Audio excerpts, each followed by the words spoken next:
юм хэрэглээд байгаа юм шиг мөртлөөсөө сэтгэлгээ гэдэг зүйл нь болохоор дээр ерөөсөө нөгөө нэг бүр дээр үеийнхаа одоо байдлаас ерөөсөө гараагүй л байгаа аахгүй те.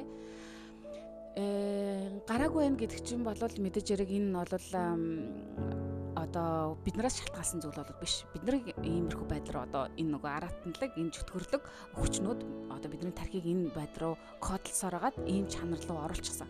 За дээрэс нь тэгээ бас ийм чөтгөрлөг аратналаг шинж чанартай одоо хүмүүсүүд хүний биед амьдарч байгаа бисүүд маш их байж байгаа. Тэгээ тэр хүмүүс одоо хүний төрхтэй ийм чөтгөрүүд болохоор ийм одоо хандлагыг маш ихээр гаргаж байдаг.